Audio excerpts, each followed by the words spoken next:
Marcos capítulo 1, versículo 9 nos cuenta. En esos días llegó Jesús desde Nazaret de Galilea y fue bautizado por Juan en el Jordán. Enseguida, al subir del agua, Jesús vio que del cielo se abría y que el Espíritu bajaba sobre él como una paloma. También se oyó una voz del cielo que decía: Tú eres mi Hijo amado, estoy muy complacido contigo.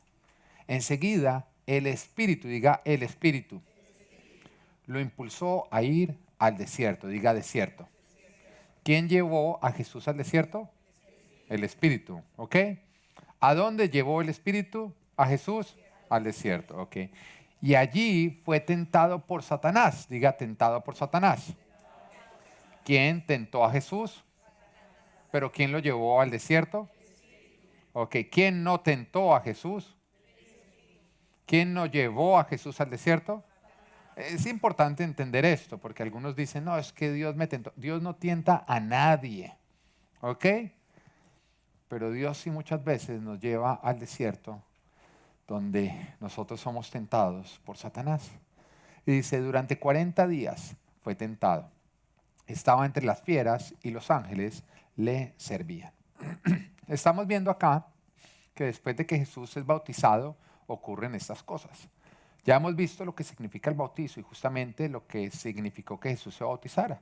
Pero quiero recordar lo que significa como tal la práctica del bautismo. Recordamos que significa un nuevo nacimiento, la entrada a algo nuevo, dejar atrás algo pasado. En este caso, Jesús lo estaba haciendo para él entrar en lo que sería su ministerio. Es a partir de este momento en que arranca el ministerio de Jesús, en que también Jesús empieza a hacer milagros y se empieza a mover con todo el poder del Espíritu Santo. Pero siempre el Señor usa bíblicamente el bautizo para simbolizar la entrada de lo viejo a lo nuevo. Vemos, por ejemplo, el pueblo de Israel, después de que ellos salen de Egipto, donde ellos vivían en una condición como esclavos, y se encaminan a su tierra prometida, donde ellos ya eran el pueblo de Dios, que ellos tienen que pasar por una especie de bautizo. ¿Cómo? Cuando el mar rojo se abre en dos y ellos tienen que pasar por en medio del mar. Ese bautizo estaba simbolizando que ellos estaban dejando atrás una esclavitud en Egipto, pero que a partir de ese momento ellos estaban entrando en lo nuevo, donde ellos eran el pueblo de Dios y tenían la identidad de hijos justamente y de pueblo de Dios. Cuando nosotros como cristianos practicamos el bautizo, justamente lo que nosotros estamos simbolizando por medio del bautizo es que nosotros hemos decidido creer en Jesucristo y que porque creemos en Jesús nosotros hemos muerto a esa vieja criatura que solíamos ser, ¿no? Y que hemos nacido como nueva criatura, como nueva creación, donde ahora somos hijos de Dios. Igualmente Jesús está iniciando su ministerio y por esa razón entonces él pasa por ese bautizo diciendo, ya quedó atrás la vida de Jesús como se había conocido hasta este momento y arranca una nueva vida que ya es su vida ministerial. Es a partir de ese momento en que Dios lo da a conocer. Porque cuando el Señor dice que la voz vino del cielo, dijo, este es mi Hijo amado y muy complacido estoy en él. Ya el Señor está dejando saber que Jesús era el Hijo de Dios. Antes de ese momento nadie sabía que él era el Hijo de Dios, ni siquiera el diablo. Y es por esta razón que cuando Herodes, o el diablo a través de Herodes, va a buscar matar a Jesucristo cuando él nace, él no dice mátenme a eso, él lo que dice es que mátenme a todos los niños menores de 2 años que estén en Belén o en sus alrededores.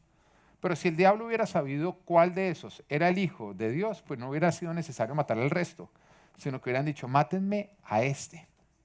Pero a partir de este momento en que el Padre lo habla y lo da a conocer, ya en ese instante, sí, hay un montón de personas que empiezan a seguir a Jesús, pero también arranca una persecución por parte de Satanás.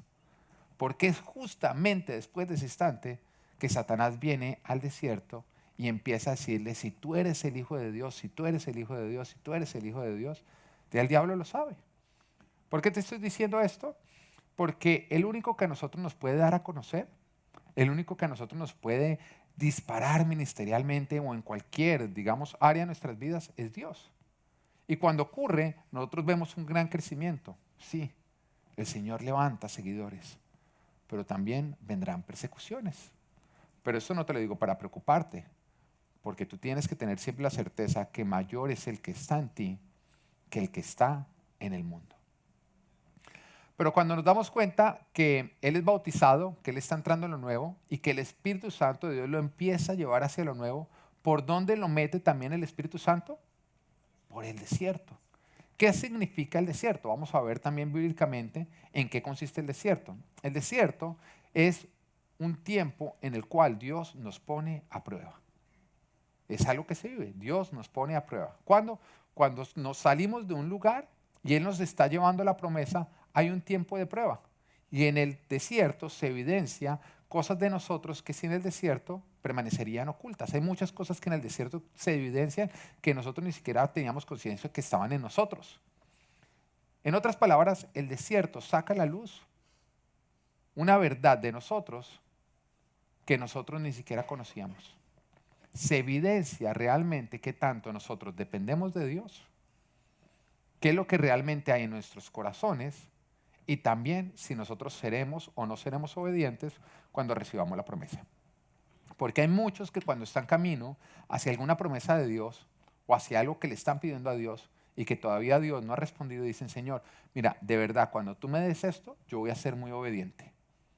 Tú me lo das y yo no falto a la iglesia es nunca. Señor me ha dicho, cuando haya, mejor dicho, plan de lavarle el carro al pastor, hasta para eso voy a estar ahí. ¿Mm? Y a partir de ese momento, de verdad, Señor, lo que diga tu palabra, yo lo obedezco. Y empiezan a haber promesas. Pero lo cierto es que si tú no obedeces los mandamientos de Dios, cuando no has recibido las promesas de Dios, menos lo vas a obedecer cuando las recibas.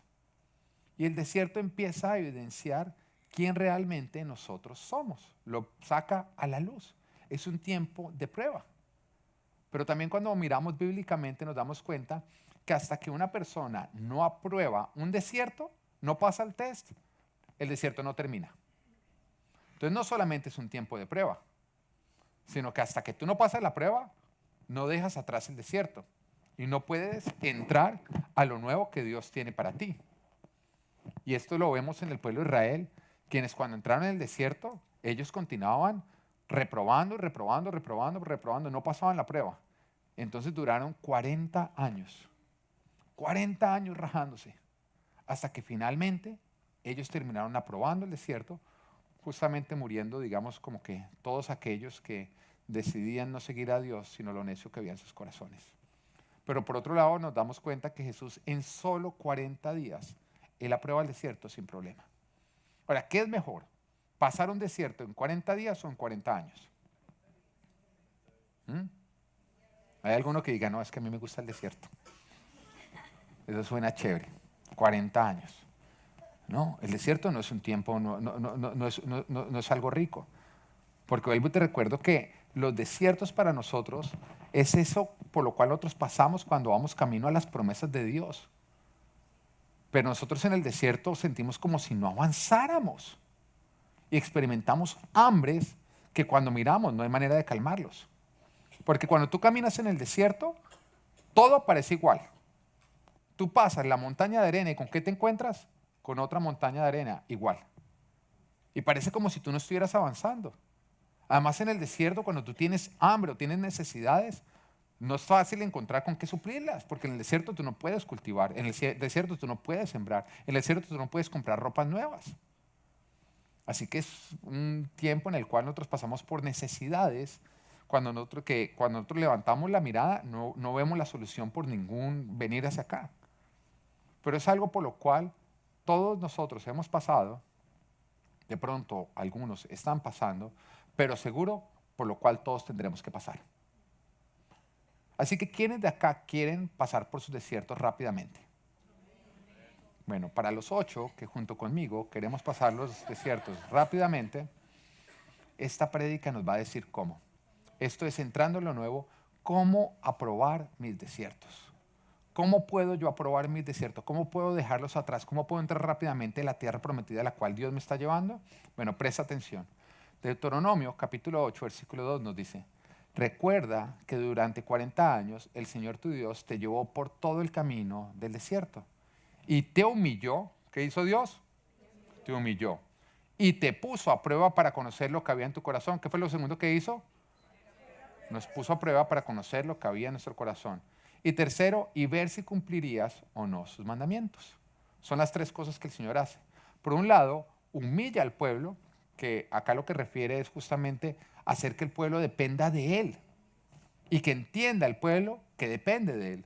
Lo segundo es ponerlo a prueba para ver qué hay en el corazón. Ahora, ¿qué debe haber en tu corazón? ¿O quién debe habitar en el corazón de un cristiano? Jesús. Eso es lo que nosotros decimos. Pero ¿realmente Jesús habita en tu corazón? Bueno, el desierto lo evidencia, porque el desierto saca, o la prueba saca, quién habita en nuestro corazón. Y por tercero dice, y ver si cumplirías o no sus mandamientos. Es en el desierto donde se evidencia si tú vas a ser obediente cuando llegue la prosperidad o si tú seguirías siendo desobediente. Pero vamos a ver el primer punto. Lo primero que tú tienes que hacer para poder aprobar los desiertos es depender enteramente de Dios. ¿De quién tienes que depender en tiempos de desierto? De Dios. Pero te lo explico. Cuando viene un desierto, en ese instante hay una gran tentación de nosotros, en lugar de seguir a Dios, empezar a buscar de tal manera la solución que lo que terminamos haciendo es olvidándonos de Él. Nos damos cuenta que cuando el pueblo de Israel entra al desierto y empiezan a experimentar hambre, en ese momento, ¿cómo buscan ellos calmar su hambre? Acuérdese la comida que había en Egipto. Carne, calabacines, que ni idea que es un calabacín. Y todo este tipo de cosas, cebollines. Y empezaban a buscar calmar sus hambres, ¿cómo? Atrás.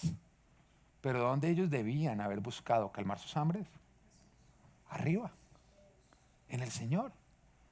Pero en ese instante la tentación empieza a ser, tengo que calmar mi hambre, sé en dónde se calma, volviéndome atrás. ¿Pero qué estaba atrás? Abandonar a Jesús, abandonar sus promesas. Recordemos que al frente, ¿qué se encontraba? La tierra prometida, las promesas de Dios. Y que ellos habían entrado justamente al desierto por ir tras las promesas de Dios. ¿Pero qué había atrás? Su vieja vida, Egipto. Era renunciar a las promesas de Dios para ir a calmar su hambre. Y fue la primera tentación por la cual ellos pasaron.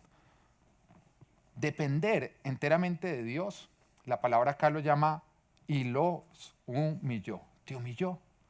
Esto no significa tener un concepto menor acerca de sí mismos o que ellos sintieran menos, sino tener un concepto real en el cual el pueblo entendía que ellos dependían enteramente de Dios. Eso es algo que este mundo altivo no reconoce, ni pueden ver. Este mundo altivo no logra entender que todo lo bueno que nosotros tenemos, toda provisión y todo lo que necesitamos, viene de Dios. Y lo que hace este mundo, en lugar de eso, es culpar a Dios de todo lo malo que ocurre. Y de hecho nos dicen, si existiera Dios, entonces si existe Dios, entonces ¿por qué tanta hambre? Pero vayamos a analizar, ¿en el mundo hay suficiente comida como para que nadie pase hambre o no? Entonces, ¿por qué hay hambre? Porque hay una mala distribución de la comida. ¿Y quién es el administrador de todo? El hombre. Entonces, ¿hay hambre? No por Dios. Hay hambre es porque el hombre ha decidido vivir sacando de la ecuación a Dios y sin tenerlo en cuenta. Igualmente dice, si existe Dios, entonces ¿por qué hay tantas muertes? Pero ¿quiénes provocan la muerte? El hombre. Ustedes se dan cuenta que este mundo es tan altivo que en vez de reconocer que todo lo bueno que nosotros podemos llegar a necesitar viene de Dios y todo lo que nosotros vivimos bueno viene de Dios, no lo reconoce. Lo que hace es culpar a Dios de todo lo malo que ocurre. Por lo tanto, cuando la palabra nos dice y nos humilla, lo que refiere es que nosotros entendamos que Él es Dios, que nosotros somos sus hijos y que lejos de Él nada somos, nada tenemos y nada podemos. En otras palabras, que nosotros vivamos Proverbios capítulo 3, versículo 5, que nos dice, confía en el Señor de todo corazón, de todo corazón, y no en tu propia inteligencia. Esa es una decisión que tú tienes que tomar si vas a depender completamente de Dios. Porque hay muchas cosas que Dios te dice que no pasan por el filtro de tu inteligencia. No, cuando uno le mete inteligencia no tienen sentido. Lo que Dios me está diciendo no parece ser lo más inteligente para resolver mi situación. Te voy a dar un ejemplo, el diezmo. A mí las personas que vienen a decirme, pastor, me gustaría que me ayudaran a organizarme financieramente porque estoy mal, la primera pregunta que yo le hago a esa persona es, ¿tú diezmas? Ahora, si tú le metes inteligencia, pues en ese momento dices, pues si no me alcanza con el 100%, ¿cómo me va a alcanzar con el 90%? Pastor, es matemática sencilla. Si no me alcanza con más, ¿cómo me va a alcanzar con menos? Eso es lo que nos dice la inteligencia. Y aquella persona que confía en su propia inteligencia, pues en ese momento simplemente dice, lo que Dios me está diciendo no tiene sentido. Porque Dios, ¿qué nos dice a nosotros? Dios nos dice, trae íntegro, íntegro, no dice una parte, dice íntegro los diezmos a la iglesia. A ver si yo no hago llover bendición de lo alto, ¿m? Y pongo un surco de protección alrededor de lo tuyo para que el devorador no pueda venir a robártelo. Eso es lo que está diciendo la palabra de Dios. Entonces, es lógico, cuando uno le dice, mire, estoy mal económicamente, es un momentico, pero tú tienes ya la protección de Dios para que llueva bendición de lo alto y para que el devorador no pueda venir a robar. Pero la inteligencia dice, si no alcanza con el 100, menos alcanza con el 90. Y en ese momento confían algunos más en su inteligencia que en el Señor. Confiar en Dios de todo corazón es que lo que Él nos dice a nosotros lo obedecemos, así la inteligencia no lo aprueba. Y esas son las cosas que Dios nos enseña a nosotros en el desierto. A ver si nosotros dependemos de Él o de nuestra propia inteligencia. El pueblo de Israel en el desierto tuvo que aprender a depender completamente de Dios. Nos damos cuenta que cuando ellos salieron y empezó el hambre, ellos dijeron, mire, pero ¿qué vamos a comer? Y la comida que ellos obtenían era que Dios todas las mañanas les mandaba un pan del cielo que se llamaba como maná. Pero ¿qué pasaba cuando ellos tomaban el maná hoy y lo guardaban para mañana? Se llenaba de gusanos. El maná de hoy no servía mañana porque Dios quería que ellos aprendieran a ir por el maná todos los días. Pero ¿qué era lo más difícil de eso? Muy sencillo. Que ellos iban y obtenían el maná hoy. Pero decían, ¿y qué pasa si mañana no conseguimos maná? Nos morimos de hambre. Tú te das cuenta que las mayores preocupaciones por las que uno pasa ni siquiera son con respecto al presente, sino con respecto al futuro. Esos son los mayores temores. ¿Qué voy a hacer si mañana no consigo la provisión? ¿Qué voy a hacer si mañana Dios no es fiel como lo está haciendo hoy? En otras palabras, muchas veces con el maná en nuestras manos hoy, dudamos que Dios vaya a ser fiel de darnos ese mismo maná mañana. Y el pueblo de Israel, algunos de ellos lo que hacían era que guardaron el maná de todas maneras, pero el otro día se les llenaban de gusanos. Y Dios a través de esto les estaba enseñando, tú tienes que entender que tú dependes hoy y que tu mañana también depende de mí. Otra preocupación de ellos, la ropa. Porque en el desierto no es como que se te dañan las sandalias y puedes ir a comprar otras. En el desierto, olvídate. O se te daña la ropa y puedes irte a comprar otra. Y la preocupación de ellos era, ¿y qué vamos a hacer cuando se me dañen las sandalias?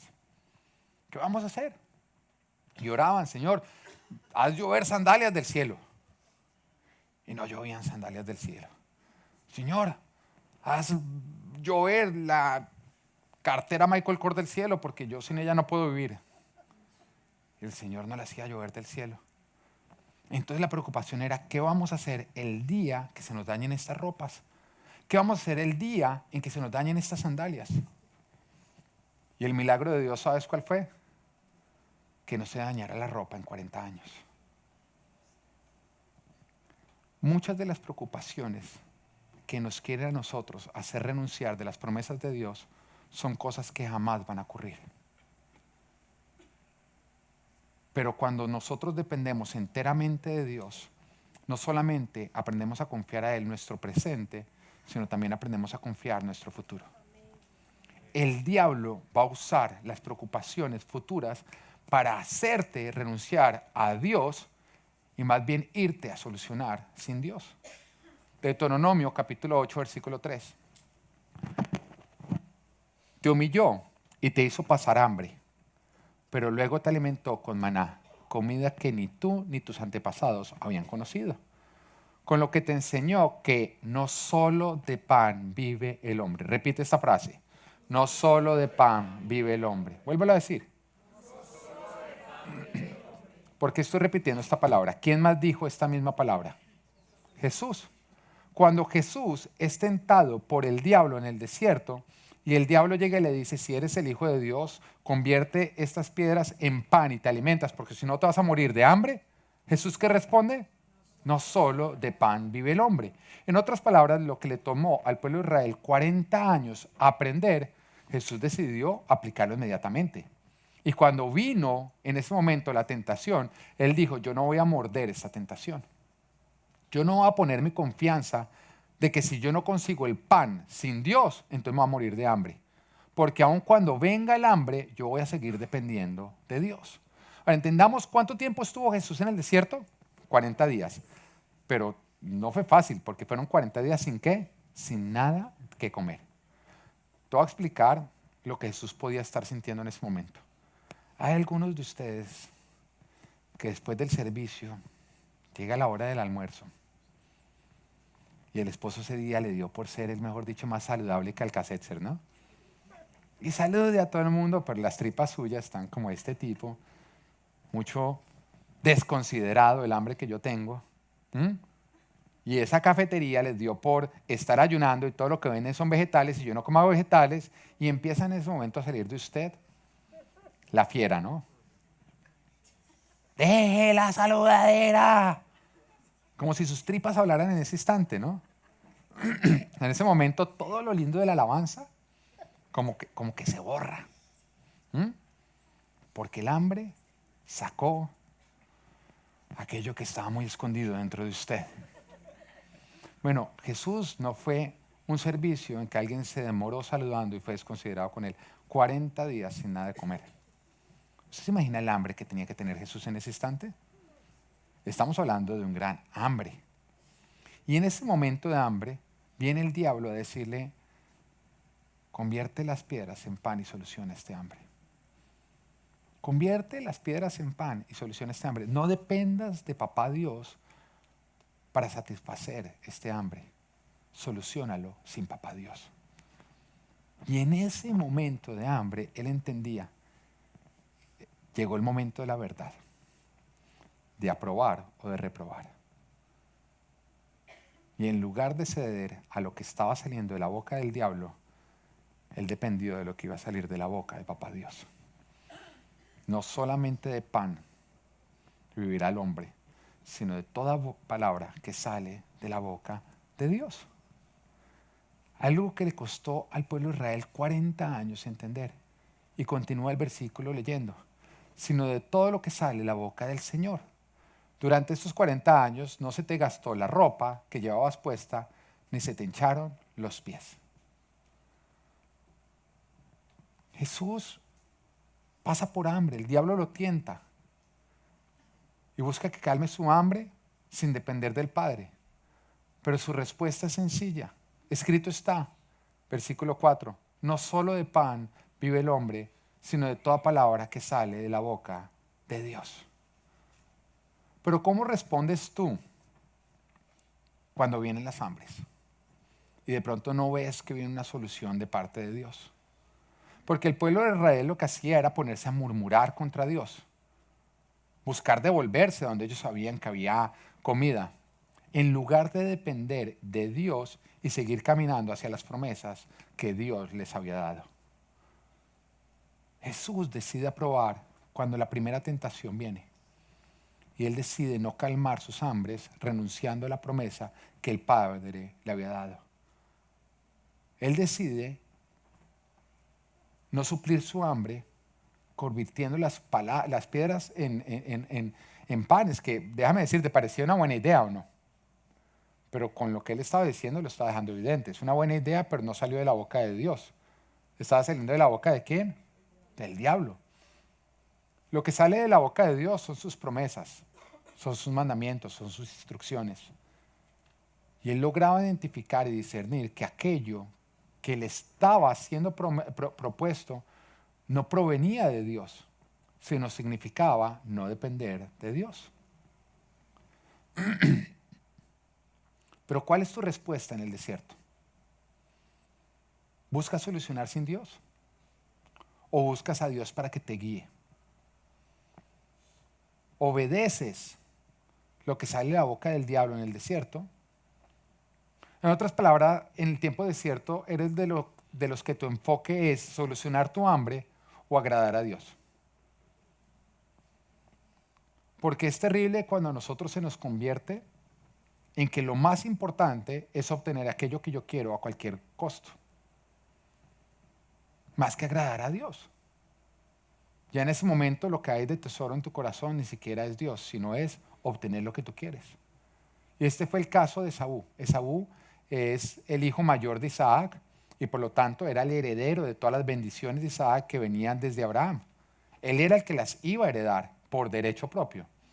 Pero la palabra de Dios nos dice que un día llegó con mucha hambre a su casa. Y su hermano estaba haciendo lentejas. Y su hermano le dice, mire, le doy de mis lentejas si usted me entrega sus derechos de primogenitura. En otras palabras, si todas las bendiciones que vienen desde Abraham y a las cuales usted tiene derecho, más bien pasan a ser derecho mío. Y cuando él tuvo hambre, cambió sus derechos de primogénito por un plato de lentejas. Ahora uno dice, ¿por un plato de lentejas?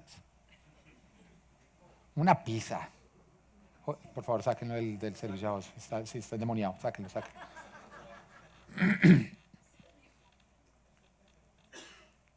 Por un plato de lentejas cambió las promesas de Dios. Cuando tienes hambre, no de comida, sino de cualquier otra cosa, te sientes solo o sola, nada que mejora tu matrimonio, nada que mejoran tus emociones, estás pasando por una dificultad financiera, las promesas de Dios se están demorando, eres de los que renuncias a lo que Dios te ha prometido para conformarte con un plato de lentejas, o eres de los que sigue las promesas de Dios independiente del hambre que tú puedas estar experimentando. Lo más hermoso de la respuesta de Jesús es que Él estaba dejando claro que Él no vivía por el pan, que el motor de su vida no era calmar sus hambres ni sus necesidades, sino que Él vivía por toda palabra que salía de la boca del Padre, que el motor de su vida era seguir al Padre, obedecer la palabra del Padre y cumplir con las promesas del Padre. Si quieres aprobar tus desiertos, lo primero que tienes que hacer es, en los desiertos, aun cuando tú experimentas hambres que parecen no tener solución, depender de Dios. Seguir dependiendo de Dios. Lo primero que va a venir a ti son las propuestas del diablo. Pero tú no vas a ceder a las propuestas del diablo. Tú vas a esperar a la propuesta de Dios. Amén. Entonces, ¿qué es lo primero que tienes que hacer? Bueno, punto número 2.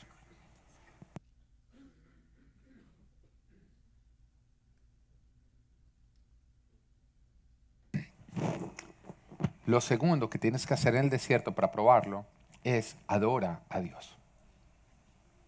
Adora a Dios en el desierto. Pero lo que tú menos vas a querer hacer en el desierto es ¿qué? Es adorar a Dios. Pero mira lo que nos dice la palabra en Deuteronomio capítulo 8, versículo 2. Dice, recuerda que durante 40 años el Señor tu Dios te llevó por todo el desierto, por todo el camino del desierto y te humilló y te puso a prueba para conocer lo que había en ¿qué? En tu corazón. Vuelvo y repito, en el corazón de un cristiano, ¿qué debe haber? Adoración. Jesús. Que Jesús sea lo primero en tu vida. Sí, adoración. Que tu adoración tiene un nombre. ¿Y ese nombre cuál es? Jesucristo. El desierto evidencia lo que la abundancia esconde. Porque todos nosotros nos vemos muy lindos y somos muy lindos y muy bien comportados cuando todo está bien. Pero cuando empieza a asomarse la necesidad, ¿tú quieres conocer a una persona? Ponlo a aguantar hambre. Ponlo a aguantar hambre. Y es cuando sale, mejor dicho, no me hablen. Para algunos no es el hambre, algunos son buenos aguantando hambre. Ponlo a aguantar sueño. Esa es mi dificultad. A mí no te me metas con mi sueño. Vas a conocer la parte más carnal del pastor. Para otros es, de pronto, ir perdiendo el partido de fútbol.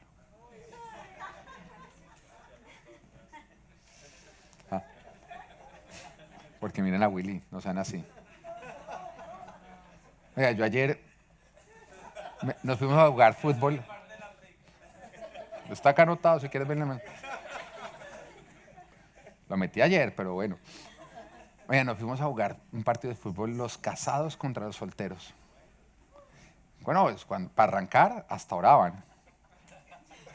Entrando a la cancha con manos levantadas hacia el cielo. Pero arranca a correr ese balón. Y empieza a salir lo que hay en el corazón, ¿no? Ten mucho cuidado, aléjate de todo aquello que te hace olvidarte quién es el que tiene que reinar en tu corazón.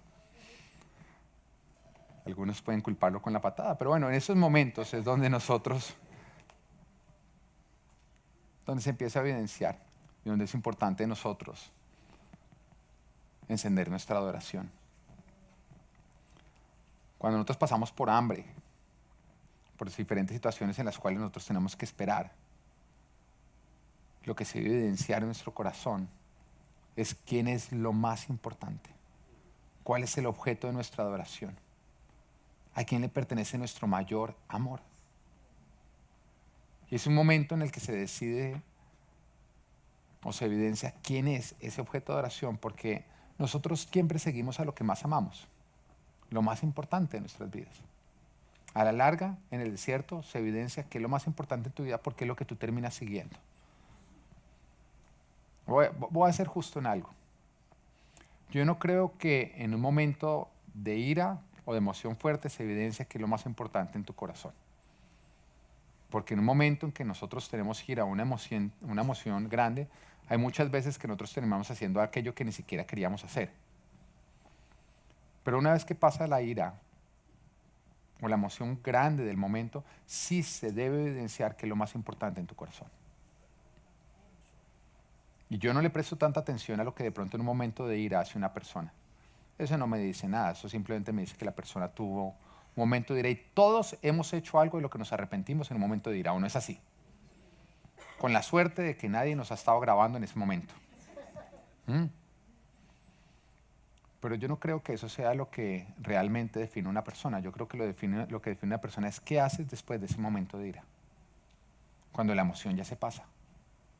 Es ahí donde se empieza a evidenciar qué es lo que tú más amas. Mateo, capítulo 4, versículo 8 dice, de nuevo lo tentó el diablo, llevándolo a una montaña muy alta y le mostró todos los reinos del mundo y su esplendor. Todo esto te daré si te postras y me adoras.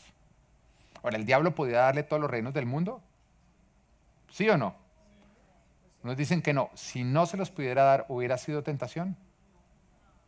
Entonces quiere decir que si era tentación es porque se los podía haber dado. Ahora, ¿Jesús quería los reinos del mundo? ¿Los quería o no? Si no los hubiera querido, ¿hubiera sido tentación? No. Entonces el diablo le estaba ofreciendo algo que él quería. Y se lo podía dar. Y él realmente lo quería, porque él vino a instaurar justamente el reino de los cielos. La promesa del Padre es que después de él cumplir con todo su propósito, el reino de los cielos iba a ser nuevamente instaurado en la tierra. Él vino a anunciar la llegada del reino de los cielos. ¿Estamos o no estamos? Entonces era lo que él quería. Pero acá el diablo le estaba diciendo, mira, si tú te postras ante mí, eso que quieres, yo te lo entrego. Y con esto se estaba evidenciando que era lo más importante en la vida de Jesús. Si lo más importante en Jesús, en su vida, lo que él más quería, eran los reinos de la tierra, ¿qué hubiera hecho Jesús? Se hubiera postrado. ¿Se hubiera postrado o no? Pero en el momento que él dice, no, escrito está, adora y sirve únicamente al Señor tu Dios, él estaba evidenciando una verdad de su corazón. Que él quería los reinos, pero que nunca más de lo que él amaba a su Padre. Hay cosas que tú puedes querer mucho en tu corazón, pero la pregunta es, ¿has llegado a quererlas tanto que ya las amas por encima que a tu Dios? Porque el desierto empieza a evidenciarlo. Por obtener lo que tú quieres, ¿te olvidas de Dios? ¿Lo abandonas? ¿Lo cambias? ¿Lo traicionas? Porque en el desierto somos tentados y se evidencia qué es lo más importante en nuestro corazón. Si obtener lo que queremos o adorar a nuestro Dios. El desierto es un lugar donde se evidencia nuestra verdadera adoración. Se evidencia si Dios es lo primero en nuestras vidas o si obtener lo que queremos se ha convertido en lo primero en nuestras vidas. En otras palabras, que aquello que quieres se te ha convertido en un ídolo. ¿Cómo respondes cuando el diablo te ofrece el obtener lo que quieres y que de pronto Dios te ha prometido el resolver una situación con tan solo postrarte ante Él? Vemos el caso de Judas. Judas nos dice la palabra que él amaba el dinero y se había evidenciado muchas veces, porque Judas era el encargado justamente de la bolsa del dinero en el ministerio de Jesús. Y nos dice la palabra que todo lo que echaban de dinero ahí, él se lo robaba. Y uno podría decir, oiga, si Jesús sabía que tenía Judas esa debilidad, ¿por qué le entregó la bolsa del dinero? Porque a Jesús no le importa el dinero. Él es el dueño del oro y de la plata. ¿A él qué le importan? Las personas. Y lo que más evidencia quién somos nosotros es el dinero. Por eso sí Jesús habla tanto de dinero. Él le entrega la bolsa de dinero para que se evidenciara que Judas lo que más quería en su corazón era el dinero. Si no le ha entregado la bolsa de dinero, ¿cómo se hubiera evidenciado ese ídolo en Judas? No se hubiera evidenciado. Entonces, al entregarle la bolsa de dinero, se hizo evidente que era lo primero en el corazón de Judas. Porque en el momento en que vinieron los sacerdotes a decirle, entréganos a Jesús por 30 monedas de plata, que hoy significarían o serían equivalente a $3,000, en ese momento, por medio de eso se evidenció que más importante que su amor a Jesús era su amor por el dinero. Era lo que más le gustaba. Pero ¿eres tú de los que traicionas a Jesús por obtener lo que quieres? ¿Quieres aprobar tus desiertos? Cuando el diablo te ofrezca postrarte ante Él, o sea, pecar para obtener tu propósito o tus promesas, cuando seas tentado a traicionar a Jesús por obtener lo que quieres, responde postrándote y adorando solamente a tu Dios. Haz de tus desiertos, al igual que Jesús, un lugar de adoración a Dios. Amén. Lo que nos lleva al punto número 3. ¿Cuál es el primero? Depender enteramente de Dios. ¿Cuál es el segundo? Adorar a Dios. El tercero es teme a Dios. Teme a Dios. La palabra de Dios nos dice en Deuteronomio capítulo 8, versículo 2, recuerda que durante 40 años el Señor tu Dios te llevó por todo el camino del desierto y te humilló y te puso a prueba para conocer lo que había en tu corazón y ver si cumplirías o no sus mandamientos. Ahora el versículo número 6 dice, cumple los mandamientos del Señor tu Dios, témelo y sigue sus caminos. El desierto evidencia si tú temes o no temes a Dios. Ahora, con temor a Dios no estamos hablando de tenerle miedo a Dios. Cuando se dice teme a Dios, está diciendo que tú le das a Dios el debido respeto, que tú lo reconoces a Él como Dios y que por lo tanto, como es Dios, tú lo respetas y tú lo honras con tu obediencia. Eso significa el temor a Dios. Temer a Dios es que tú respetas a Dios, es que tú te sujetas a Dios y es que tú cumples con los mandamientos de Dios porque reconoces que a Dios hay que obedecerlo. Eso es temer a Dios. Pero si tú no obedeces a Dios y no cumples con sus mandamientos en tiempo de desierto, tampoco los vas a cumplir en tiempo de bendición. Porque es que hay algunos que le dicen así al Señor, le dicen, Señor, de verdad, si tú me das lo que quieres, ahí yo sí empiezo a obedecer. En otras palabras, ellos creen que se puede negociar la obediencia. Les dicen, Señor, compra con bendiciones mi obediencia. Pero tu falta de obediencia a Dios no se debe a la cantidad de bendiciones que tienes en tu vida, sino a la falta de temor que tú tienes en tu corazón hacia Dios. Es la falta de temor a Dios lo que a nosotros nos hace pecar. no es la falta de bendición. Y hay muchos que quieren llenarse de bendición para empezar a obedecer, pero eso simplemente evidencia que no hay temor de Dios en tu corazón. El desierto evidencia si nosotros obedeceríamos o no a Dios cuando llegamos a nuestra tierra prometida. Es tu obediencia lo que te permite entrar a la tierra prometida, porque es tu obediencia lo que te permite a ti conservar tus tierras prometidas. La obediencia es el único camino hacia la bendición y hacia poder conservar la bendición. Y es el resultado de temer a Dios. Tu insistencia en el pecado es falta de temor a Dios. Y hay algunos que pueden decir amar muchísimo a Dios, pero no le temen. No lo respetan como Dios. Y el desierto es un lugar donde la tentación se hace verdaderamente fuerte. Y la misma palabra de Dios dice que Jesús fue llevado por el Espíritu al desierto, donde Él fue sometido a tentación, el diablo lo tentó, porque en el desierto nosotros pasamos por fuertes tentaciones. Y el pecado parece una salida rápida para calmar las hambres, placentera y divertida, para vencer el aburrimiento y la monotonía del desierto, porque sí, en el desierto parece no haber ningún tipo de movimiento. Y Jesús es tentado por el diablo. Y le dice, mira, si eres el Hijo de Dios, escrito está, que Él no permitirá que tú tropieces, sino que Él enviará a sus ángeles para que te sostengan. Así que, ¿por qué no das por acabado este desierto? Y lo llevó a la parte más alta del templo y le dice, arrójate, arrójate porque así vas a torcer el brazo del Padre y vas a provocar que Él acabe este desierto. Jesús después lo dice, no, un momentico, escrito está que no pondrás a prueba al Señor tu Dios. En otras palabras, Jesús sabía que si Él se arrojaba de la parte más alta del templo, Él estaba pecando. Pero el diablo en ese momento le estaba ofreciendo algo, le estaba diciendo, si tú pecas, tú vas a provocar que el Padre tenga que dar fin a este desierto. El pecado en ese momento se hizo muy atractivo para poner fin al desierto. Pareció una salida rápida.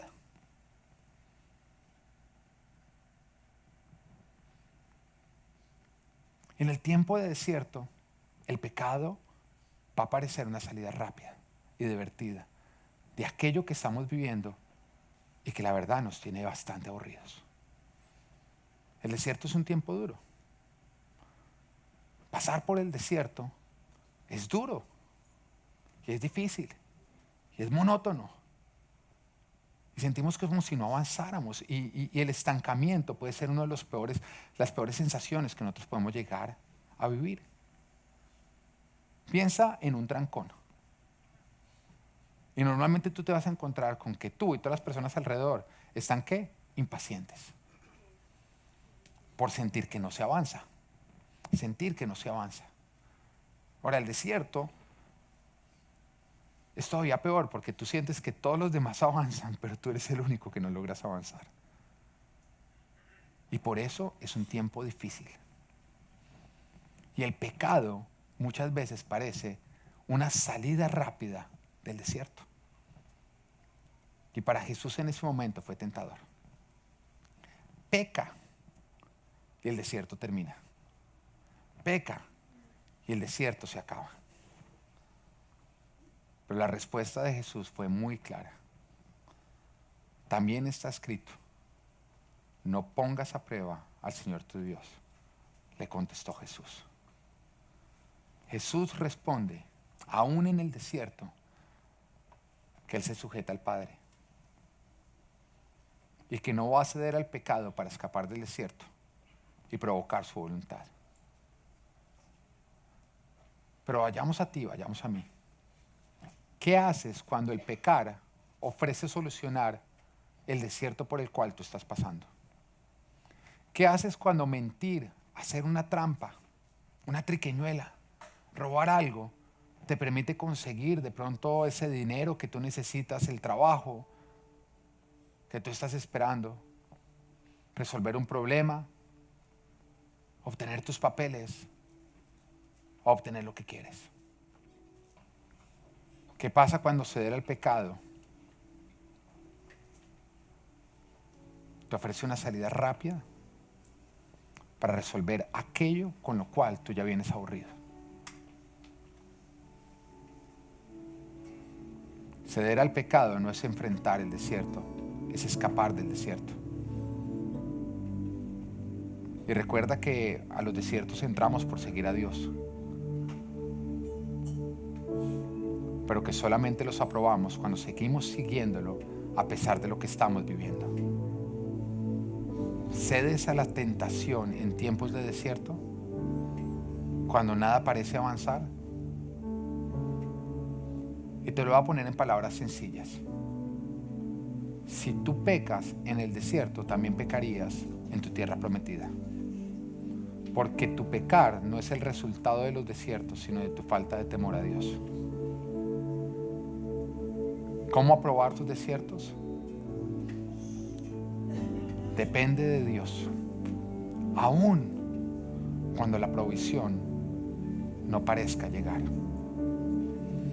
Adora a Dios siempre, en todo momento y en todo lugar. Y témele a Él. Cumple con sus mandamientos. Estés pasando por las buenas, por las malas, y en cualquier momento, en cualquier situación o en cualquier lugar.